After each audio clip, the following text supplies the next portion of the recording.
Señor esté con ustedes. Y con tu espíritu. Lectura del Santo Evangelio según San Mateo. Gloria a ti, Señor.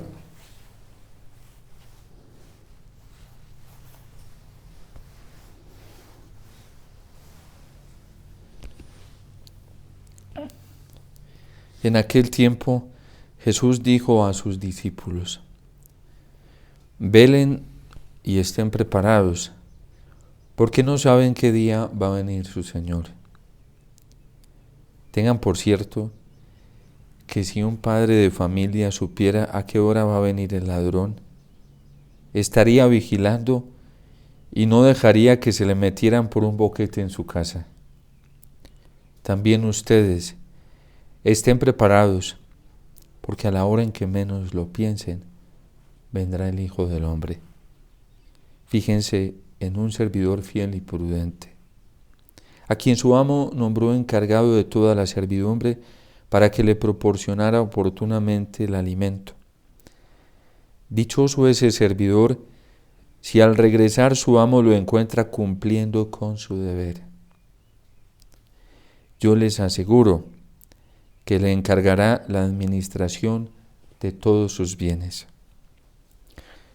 Pero si el servidor es un malvado y pensando que su amo tardará, se pone a golpear a sus compañeros, a comer y a emborracharse, vendrá su amo el día menos pensado, a una hora imprevista, lo castigará severamente y lo hará correr la misma suerte de los hipócritas. Entonces todo será llanto y desesperación. Palabra del Señor. Gloria a ti, Señor Jesús.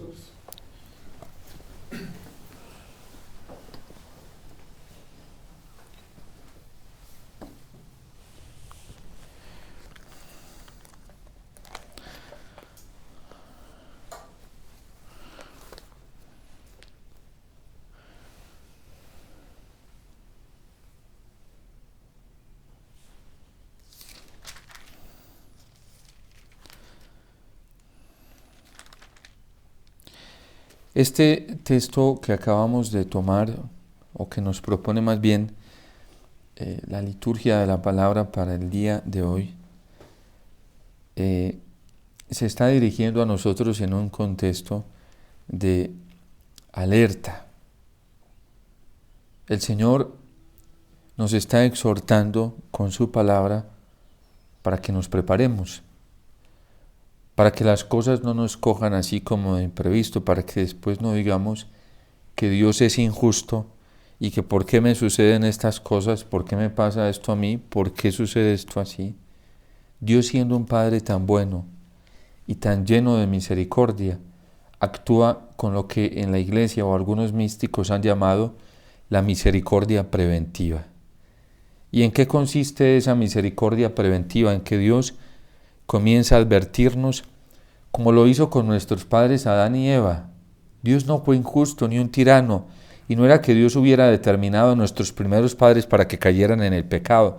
Al contrario, en su inmensa misericordia, Dios utilizó de la misericordia preventiva para advertirles lo que podía suceder y para que no se dejaran engañar, porque iban a suceder tentaciones. De los árboles del jardín pueden comer de todos, pero del que está en el centro del bien y del mal, no lo toquen, so pena de muerte. Dios se lo había advertido y se lo había explicado con plastilina a nuestros primeros padres. ¿Y por qué Dios tiene que advertirles? Porque ya el ángel Lucifer, siendo bueno, se pervirtió, ¿sí?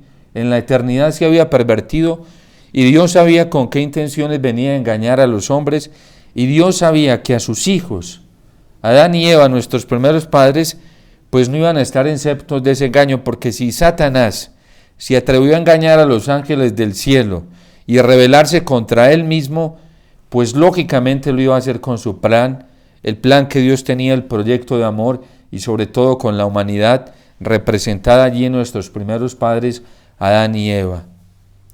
Y Dios hace de esa misericordia preventiva porque Dios le dio un tesoro, un don muy grande a nuestros primeros padres y al ser humano, y fue el poder de la libertad. Porque Dios no quería que nosotros funcionáramos como las computadoras, como las calculadoras, o funcionásemos como los relojes que están determinados para que hagan un recorrido a la misma hora, en el mismo momento, en el mismo espacio, y tiene que funcionar así. Si no funciona así, no sirve. Esa es una tendencia del determinismo, ¿sí? De hecho, algunos dentro de la teología mal vista y mal contemplada la misericordia de Dios, ven el pecado como si hubiera estado dentro de los planes de Dios y nunca estuvo en los planes de Dios. Dios utilizó de su misericordia preventiva para que Adán y Eva nunca cayeran.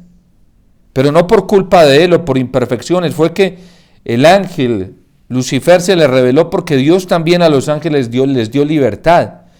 ¿Por qué? Porque siendo tan hermoso y tan bello Dios, quiso que nosotros no lo amásemos por obligación. Quiso que no nos acercásemos a Él por determinismo. Quiso que nos acercásemos a Él libremente.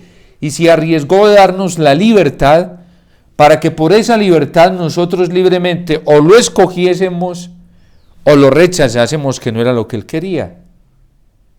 ¿Y qué hicieron nuestros primeros padres? Se olvidaron de la voz de Dios, dejaron de escuchar a Dios en el Edén y se pusieron a escuchar otra voz. Eso le está pasando a la humanidad hoy, a muchos en la Iglesia Católica. Cuando uno deja de escuchar una voz, se pone a escuchar otra, porque tenemos el sentido auditivo y tenemos que estar escuchando algo. Y lo que le está pasando al hombre de hoy es que no está escuchando la voz de Dios, sino que está escuchando otras voces. Y en esas otras voces está escuchando al demonio y al mundo. Y cuando uno escucha tanto una cosa, uno termina configurándose con esa cosa. Cuando uno termina mirando tanto una sola cosa, uno termina configurándose con esa cosa. Cuando uno termina gustando tanto una cosa, el sentido del gusto resulta enviciándose y habituándose a esa cosa. Y así está la humanidad hoy. De tanto dejar escuchar a Dios, sus advertencias preventivas llenas de misericordia, se puso a escuchar al mundo y ahora la humanidad está ciega, tiene las conciencias cauterizadas, no ven. Pero eso no es... Lo más grave es dentro de la Iglesia Católica, los cristianos estamos así, los católicos. Pues hoy viene la palabra de Dios a jugársela una vez más por nosotros.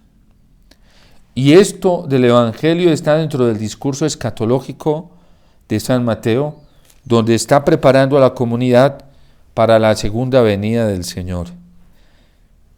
Y habla del comienzo de los dolores. El comienzo de los dolores de parto es terrible. Y no es la llegada todavía del Señor. Porque después de acá, apenas comiencen los dolores de parto, hoy hay cristianos que apenas están empezando como a vivir un poquitico, sí, pero un poquitico, sí, de prueba. Los que quieren ser fieles. Los que no quieren ser fieles no está pasando nada, se están dejando arrastrar del mundo y de sí mismos. Viene la gran tribulación, sobre todo la destrucción de Jerusalén. Antes de que se destruya el lugar santo, el santuario de Dios, será destruida la Jerusalén. Y bueno, y el Concilio Vaticano II, esto para algunos que tienen sus propias posturas, no las de la Iglesia. Ya el concilio nos dijo que la Nueva Jerusalén se llama la Iglesia, y es esta Iglesia católica, apostólica y romana. Este es el nuevo pueblo de Dios, es la Nueva Jerusalén. Y Dios también nos dijo en su palabra, y la Iglesia lo sabe y es consciente, en la Lumen Gentium también lo dice, que dentro de esta Iglesia hay peces malos y hay peces buenos. Que dentro de esta Iglesia católica, nuestra Iglesia católica, hay trigo y hay cizaña. Y San Pablo VI, y algunos se escandalizan de eso porque San Pablo VI dijo que por alguna endija si había entrado el humo de Satanás en la Iglesia. ¡Claro! Está. Y es verdad, pero eso es una verdad que a la Iglesia no le escandaliza, la Iglesia no se perturba por eso. Lo sabe. Y la Iglesia sabe qué va a pasar al fin de los tiempos, que va a coger Dios y va a separar los unos de los otros. Y a esto va San Mateo. Capítulo 25 habla ya del juicio final como tal. Unos a la izquierda y otros a la derecha. Así algunos hoy, dentro de esa teología misericordiosa que predican, digan que no, va a pasar. ¿Acaso esto va a dejar de pasar porque algunos hoy lo digan, o porque grandes teólogos de talla o sacerdotes, obispos digan que no? Ellos acaso son los que mandan. La que manda es la palabra de Dios, y nosotros creemos en la infalibilidad que tiene la palabra de Dios, en la inerrancia bíblica. Eso creemos los cristianos. Bueno, yo creo por lo menos así, y prefiero creerlo porque eso me da mucha paz y alegría, ¿sí? Saberlo desde la palabra de Dios. Así algunos ya estén, aunque son predicadores católicos y teólogos, son más ateos que los mismos ateos, ¿sí? Porque ya hace tiempo no creen en la verdad de la palabra de Dios. Y hacen una cantidad de entramados para interpretar, en fin, una cantidad de malabares, ¿sí? Para desviar la verdad de la palabra de Dios. Entonces va a suceder. De hecho, nos dice San Mateo, unos versículos antes, cómo será manifiesta la venida del hombre. Da unos signos. Por eso el Concilio Vaticano II nos dijo que teníamos que aprender a leer los signos de los tiempos, los signos de los tiempos. Y dice, así que si os dicen, está en el desierto, no salgáis. Está dentro de la casa, no lo creáis. Hoy hay muchos que están anunciando eso y la gente feliz creyendo, ¿sí? Y la gente se está dejando enredar y cometiendo locuras terribles. Terribles porque están separándose de la comunión de la iglesia. Unos se están separando jurídicamente porque no aceptan al Papa, y otros se están separando moral y espiritualmente porque no aceptan las verdades, los criterios que la iglesia ha vivido durante estos más de 2000 años, los criterios morales y los criterios de fe. Ambos se están separando. Aquí los progresistas y relativistas, y aquí los que se están tomando la justicia por su propia cuenta, que se creen los defensores de la fe, ambos dejados llevar por la soberbia. Unos porque creen que son ellos los que van a solucionar el problema de la iglesia, y qué presuntuosos. Y otros porque acomodan el evangelio a su manera para poder vivir entregados al mundo y al pecado, también soberbia, porque ni unos ni otros están aceptando al Señor, ni unos ni otros. Está aquí dentro, está afuera, no hagáis caso, porque como el relámpago sale por oriente y brilla hasta occidente, así será la venida del Hijo del Hombre. De hecho, Ezequiel nos decía estos días que donde contempló él toda la gloria del Señor, la contempló saliendo de oriente. Y este es un signo para nosotros los cristianos. ¿Y saben qué sale en oriente? ¿Qué sale en oriente? Sale el sol y se esconde en el occidente. ¿Y saben cómo reconocieron los primeros cristianos espiritualmente lo que salía de oriente? Decían que lo que salía de oriente era el sol que nace de lo alto. Ya no este sol que nace del universo, de esta dimensión baja, del sol que nace de lo alto. Y el sol que nace de lo alto sale de oriente, porque fue en oriente, de oriente donde salió la estrella que se convirtió en un signo para los reyes magos que esperaban la venida del Mesías, y fue esa estrella que salió de oriente y vino y los conduce nuevamente a oriente. Y cuando ellos llegan a donde la estrella los está guiando, que va hacia oriente, ¿a quién se encuentran allí en el pesebre? Se encuentran a Jesús Eucaristía. Y dice que allí se postraron, lo adoraron y le ofrecieron dones, oro, incienso y mirra. Pero la gente está ciega. La gente no entiende que la venida del Hijo del Hombre se manifiesta con la Eucaristía, y que los que verdaderamente estarán en vela, y que los que verdaderamente estarán preparados para su segunda venida, y no los cogerá inadvertidamente, son los que convierten la Eucaristía en el único sustento de preparación para la segunda venida del Señor. pero estamos ciegos. ¿Por qué? Por seguir una cantidad de interpretaciones que yo no sé, como hoy hay tanto invento y hay tanta opinión. ¿Por qué creen que San Juan Pablo II le dio tanta fuerza a la Eucaristía? Encíclicas, exhortaciones, un año eucarístico. Porque ese profeta de verdad, a quien Dios, su misericordia preventiva, pero también viene la misericordia que anuncia las preparaciones futuras y cómo deben ser. Lo hizo San Juan Pablo II. Benedicto XVI. ¿Por qué el Papa Benedicto XVI, un gran profeta, le dio tanto impulso a la liturgia y sobre todo a la liturgia eucarística? Porque ellos saben, Dios dijo a través del profeta que Él no haría nada, ninguna intervención sin antes comunicárselo a sus profetas, sin antes comunicárselo a ellos. Y Dios por ejemplo, cuando vino la invasión de Jerusalén, todo eso se lo comunicó a sus profetas fieles, porque hubo unos profetas que se pervirtieron, dañados. También Dios les había dado el don, pero se dañaron con esos dones. Y por eso San Pablo hoy le está diciendo a los corintios que ellos ya tienen todos los dones para esperar la segunda venida del Señor, que han sido enriquecidos con todos los dones. Y eso que le está diciendo a los corintios hoy nos lo está diciendo la palabra del Señor a nosotros. Ya fuimos enriquecidos con todos los dones para esperar la segunda venida del Señor. Y algunos hoy embaucadores en internet dicen, no, es que el escatón es esto, el escatón es esto. ¿Qué es el escatón? Es lo que detiene la segunda venida del Señor, que lo dice San Pablo en la carta a los tesalonicenses.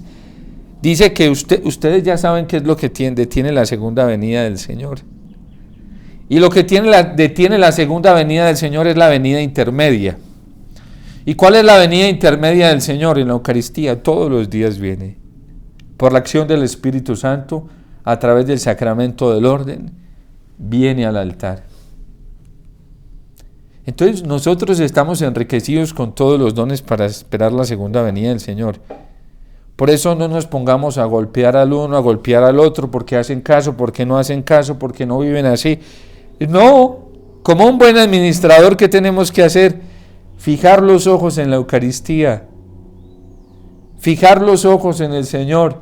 Después vamos a escuchar al Señor que dice como unas vírgenes sensatas, otras insensatas, unas que procuraron llenar sus alcuzas de aceite. Así hay los cristianos que hoy viven la Eucaristía con todo el amor, con toda la conciencia, que vienen necesitados de ese vino nuevo, de ese aceite, y saben que lo necesitan para vivir. Pero esos que la viven con amor, ¿sí? Que la viven verdaderamente. No esos que vienen con el cuerpo, pero tienen su corazón enredado en el mundo y en el pecado y en las pasiones desordenadas. No, los que la viven con amor, esos están llenando sus alcuzas de aceite para la segunda venida del Señor, como las vírgenes sensatas. Los que buscan a Jesús en la adoración eucarística. Los que han hecho dependiente su vida en estos momentos de Jesús Eucaristía. Y por eso esos no les tienen miedo a quedarse solos. Entre más solos, si los deje la gente, más libres estarán para estar con el Señor. Sí, en la Eucaristía es de oriente, ¿sí? Entonces, San Mateo dice, porque como el relámpago sale por oriente y brilla hasta occidente, así será la venida del Hijo del Hombre. Donde está el cadáver, allí están los buitres. Y dice que después de esto, San Mateo, vendrá una resonancia, después de la tribulación fuerte, que todavía no hemos empezado. Eso lo dice la palabra de Dios, no yo, ¿sí? Y así lo cree la Iglesia, y así lo trae el Catecismo de la Iglesia Católica, y así lo trae la Lumen Gentium, en el capítulo, perdónenme la falta de exactitud por la nomenclatura, creo que es el capítulo 6 de la Lumen Gentium, o séptimo, ustedes buscarán, ¿sí? Pero allí está en la Lumen Gentium el discurso escatológico. La Iglesia trae todo esto. Y hoy la gente es feliz escuchando falsos profetas hablando de los últimos tiempos, del fin de los tiempos, es que este predicador, pero es que este, que sí dice las cosas así. Y a la que sí tiene autoridad para decir las cosas, no la escuchamos, que es a la iglesia. Hoy hay cantidad de sacerdotes, obispos, que ni saben que esto está lleno de Lumen Gentium, ¿sí? Del Concilio Vaticano II. Predicadores católicos, que nunca lo han visto allí, y se inventan una cantidad de cosas y artificios, y se vuelven hasta matemáticos, y son alegóricos, hay una cantidad de cosas. No tenemos que desgastarnos tanto. La iglesia ya sabe. Ella recibió de Dios esa autoridad para guiarnos como madre y maestra. Escuchemos a la iglesia. Así lo trae la iglesia. La iglesia sabe que el Señor va a venir por segunda vez y sabe que va a haber un juicio universal y nos dice a todos los católicos que nos preparemos, que estemos alerta, ¿sí? Y que el gran peligro va a ser la apostasía de la verdad. Eso lo dice la iglesia en el magisterio, en las encíclicas de los papas, y que cuidemos mucho la moral. Nos lo dijo San Juan Pablo II, cuidado con pervertirse moralmente. Oigan esos que le han apostado al mal menor, oigan porque no se están preparando para la segunda venida del Señor. San Juan Pablo II lo advirtió, cuidado. Y los papas, cuidado. Cuidado. Luego, después de esa gran tribulación, vendrá una resonancia cósmica, ¿sí? Vendrán en confrontación las leyes físicas de la astronomía, todo, ¿sí? El sol, la luna, todo eso. Es que el pecado es tan dañino que altera el ritmo natural de las leyes físicas de la naturaleza. Y díganme si eso es un invento. Eso no es un invento. Vayan, pregúntenle a los científicos hoy para que vean cómo está el mundo, cómo están los polos glaciales. El Papa está desesperado llamando a la conversión ambiental por eso también. Pero en realidad la conversión verdadera tiene que ser la del corazón. Si el corazón humano no se convierta, nunca va a cuidar. ¿Por qué estos desórdenes ecológicos hoy? Por culpa nuestra, por el pecado. Somos nosotros los que hemos alterado todo esto. El pecado nos lleva a un desorden y altera las leyes físicas de la naturaleza. A mí esto no son revelaciones privadas, por Dios. O sea, esto son cosas, hechos concretos, demostrables. Bueno, sí viene de una gran revelación, pero no privada, pública, que es la revelación de Dios. Y Dios lo dice. Entonces, vendrá resonancia cósmica. Luego el Señor trae lo que es la parábola de la higuera, para decirnos que cuando ya la rama esté comenzando a echar hojas, la semilla brota y comienza a echar hojas, es porque se acerca el fruto, ¿sí? Yo siempre he dicho que apenas se está levantando la punta del tapete, pero ya como que ya el cogollito, ¿sí? Y tenemos que estar felices, alegres. Y antes orar, tenemos que orar para que esto se acelere y salga la rama rápidamente, ¿sí? Padre, no, la gente en Colombia, no, qué miedo a la persecución, hagamos todo lo posible para que no se nos meta el comunismo, para que no se nos... No quieren cielo,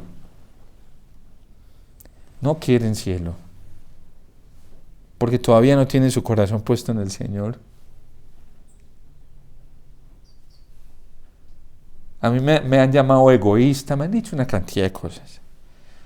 Yo le digo a la gente, no tengan miedo, les dije antes de lesiones, no tengan miedo, estamos con el Señor. La iglesia nunca lo ha hecho. El nuncio apostólico de Colombia lo dijo aquí en una entrevista. Dijo, nosotros como iglesia, él es diplomático, sí, el embajador de la Santa Sede aquí en Colombia, representante del Papa, sí, y a él ya le ha tocado estar en lugares, sitios difíciles. Dijo, la iglesia, ahí está Cuba y ahí está la iglesia y le ha tocado vivir en medio de eso, ¿sí? Ahí está San Juan Pablo II, allá con una dictadura en Polonia y vivió en medio de eso y dio testimonio. Ay, no, hagamos lo posible para que no nos toque. No. Alguien me decía, padre, hágale suavecito, ¿sí? Mire, tome como ejemplo a San Juan Pablo II que nunca se metió directamente con el comunismo. Yo le dije, parece que tú nunca has escuchado a San Juan Pablo II ni lo has leído. De frente. Padre, no tiene que saberse meter y no sabemos meter. Y católicos hoy en la política calladitos. No, padre, es que estamos haciendo nuestro plan. Espera y verás que te van a tragar, ya te están tragando. Por falta de ir directamente. Y así han hecho muchos obispos, sacerdotes y se los han tragado. ¿sí? Porque esto es un monstruo, que si tú no te le paras con firmeza y convencido de lo que llevas dentro, no de lo tuyo, sino del Señor, te manipula y te vuelve nada y te traga. Por eso este obispo de Nicaragua, qué hombre tan valiente, y tenemos que orar con él, por él, para que se mantenga en esa firmeza. Qué testimonio, de muchos, uno solo allá, ¿sí? Qué testimonio. No, señor obispo, hay que ser prudente. No, es nuestra fe. Y oremos mucho por él. Y nosotros lo acompañamos desde acá, desde la Eucaristía, y le suplicamos al Señor que le siga dando esa fuerza, ese valor, esa valentía, para que no se acobarde, porque se está convirtiendo en un estímulo para muchos católicos. Entonces, ya están saliendo los cogollitos, ¿sí? Pero es que esperar que salgan las hojas, ¿sí? Para saber que vendrá el fruto. Y viene el Señor a advertirnos ya con la parábola de hoy, que no nos coja, ¿sí? Que estemos alerta para que no nos sorprenda, ¿sí? Mire, ¿por qué la gente se está pavorizando hoy? ¿Sí? Yo a veces hablo de esto, voy a hablar a algunos retiros y la gente se asusta. ¿Por qué se asustan si esto ya está? Es que nunca no han sido católicos, parece. ¿Por qué? ¿Por qué? Alguien me dijo, padre, usted está confundiendo a nuestra gente. ¿Yo qué hago si yo estoy predicando la verdad de la iglesia? Ahí está. ¿Yo qué hago? Nunca han vivido bajo la guía de la iglesia, han vivido otra guía y no, qué cuentos de asustarnos. Tenemos al Señor y tenemos el regalo más grande, que es la Eucaristía. ¿Qué es la Eucaristía? Y luego viene la parábola del mayordomo, que es con la que hoy sigue San Mateo, ¿sí? No nos pongamos a vivir inmoralmente. El que golpea es el que vive inmoralmente. Todos estos que están aporreando hoy el sistema ecológico, estos son los que golpean, sí, los que actúan arbitrariamente, que están explotando la dignidad del ser humano. Todos estos que votan por candidatos en contra del aborto, que a favor del aborto, todos los que votaron y han votado en Colombia, estos son los que atropellan al prójimo y lo maltratan, y son administradores descarados, ¿sí? Abusivos, que no les importa para nada el prójimo y lo hacen en nombre del prójimo. Son bien atrevidos, pero no les importa. No les importó en Colombia a los católicos que los niños inocentes sean mutilados en los vientres de sus madres. No les importó al ir y dar el sufragio del voto por un candidato que promueve el asesinato, el homicidio, de la forma más cruel y terrible, que es el aborto. Pero no les importó. Y eso que salen a marchas prohibidas y todo eso, ¿sí? Y eso que se declaran activistas públicos de la vida, eso no se les cree. Es lícito, dijeron, es lícito. Y motivaron a la gente al error, y es lícito. Y esos católicos no son. Estos atropellan al prójimo, lo golpean, lo maltratan. Son mayordomos infieles. Infieles. ¿Cómo se atreven a poner en juego la vida de uno solo? Aquí son muchos, pero de uno solito, que no se puede defender, que no tiene cómo prevenirse frente a los ataques monstruosos, como lo es el aborto. Bueno, yo soy exagerado, dicen que soy exagerado, pero ahí está la palabra de Dios. Más exagerado del que apoya estas cosas, indignas de la ley humana, indignas, atroces. Estos no solamente golpean, sino que apoyan formalmente. La iglesia en esto ha sido tan fuerte que a todo católico que dé un apoyo formal, a estas prácticas, la iglesia lo excomulga. Y a nosotros los ministros, si nos damos cuenta, nos piden no darle la comunión. Eso está en el derecho canónico, está en el magisterio de la iglesia. ¿Por qué creen que hay obispos que a congresistas y todo este tipo de personas que promueven no les dan la comunión? Pero la Iglesia esto lo hace extensivo también para todo fiel católico que apoye formalmente esto. Es que a ese grado de ceguera, por eso el Señor nos dice, estén alertos, cuídense, vivan bien. ¿Cómo están apostatando la verdad, las verdades morales? A mí no me cabe todavía en la cabeza. Yo digo, ¿cómo pueden salir a marchas prohibidas y sacar carteles y en defensa? Parece que les gusta es el popularismo y que los vean, ¿sí? Y no se les da nada de ir a dar el sufragio del voto contra personas que promueven el aborto. No se les da nada. Pero lo más grave no es que se les dé nada. Lo más grave es que lo promueven, o sea, llevan a otros a que cometan ese error. Se aprovechan de la ignorancia del pueblo y los llevan a cometer ese error. Y en este paquete hay sacerdotes y todo, para que lo sepan. En este paquete hay obispos, lo vemos todos los días en las noticias mundiales.